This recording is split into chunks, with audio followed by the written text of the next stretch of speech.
Hi everyone, bright blessings. I hope you guys are doing well. We're going to talk about poppets and the experiences I've had and some of the new things that I have learned. Let's see, we'll start with wax. With wax, you can actually start with 7 candles and get them till they're a gooey goodness and take the wicks out, and you can mesh anything in with them that you choose to use, such as herbs, paper, whatever. And then you make your little wax person and you go from there. And then there's cloth. See, me, myself, and I like to use either cotton or, well, mostly cotton or felt, actually. Felt is a really good material to use because it holds up.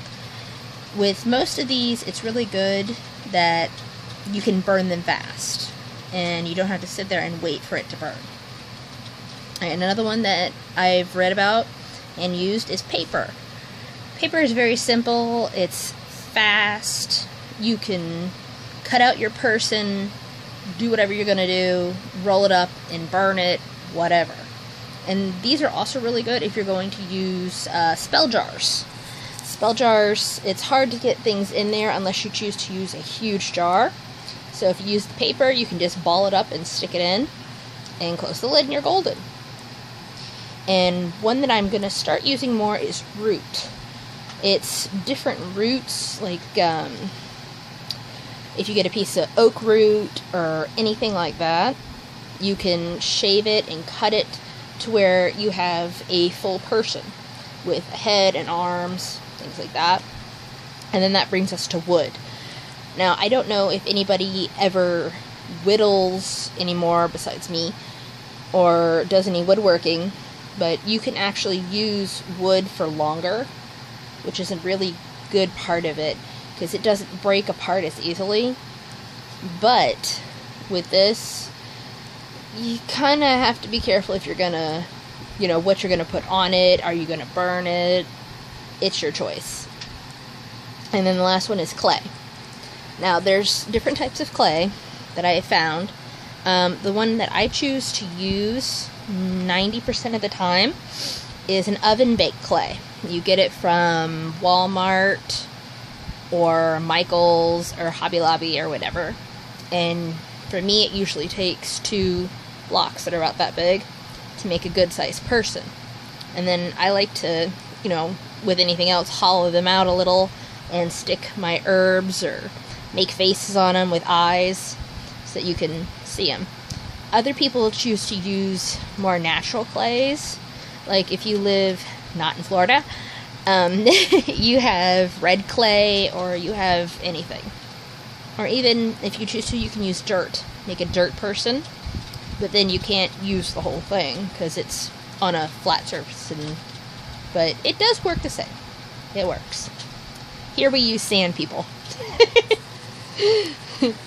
So that's fun. At least Florida has sand people. The one that I've recently found that I can't wait to try is potato. I never thought about it, but you can actually use a potato to make a poppet. I gotta figure out how to do this though, because the one I saw was just the face, but they said that you can actually make a whole potato person. So we're gonna try that pretty soon and see what happens. Now, with any poppet, you use herbs, you use hair, nail clippings, seashells, flowers, whatever, and you kind of just mesh together for whatever you're choosing to use. I like to use a lot of feathers, which is going to sound pretty strange, but you can cut them or even burn them into ash and rub the ash in there. So that's pretty awesome. One of the ones that I found that's pretty neat to try is to make one like they do in New Orleans. I don't have mine, or I'd show you a thing that I have. It's a cloth voodoo doll, but they call it a poppet. And they have it to where it's a whittled out face and its hair is feathers, and they have it dressed up very nicely, and it has a little wood frame, but it is also cloth. So with any of these also, like they do in New Orleans, you can mesh and mold and put stuff together to make your own special person or poppet. Recently I started using a lot of stones when I do mine, which makes it pretty fun after you burn it because they pop and everything. But it does work because, you know, why not? And what I also want to say is with the paper poppets, you can draw sigils on them, whatever you wish is easier to draw on paper poppets. So, you can also consecrate your poppet with different times of the astrological calendar, and with the moon and such. That's consecration. Now, also, I know a lot of witches do no harm, but there are others out there that do both. So when you have the poppet is the person. So you care for the poppet as if it is a person. You treat it with respect. You give it everything it needs. You feed it whatever. Because essentially it is a part of the person. That's what it is.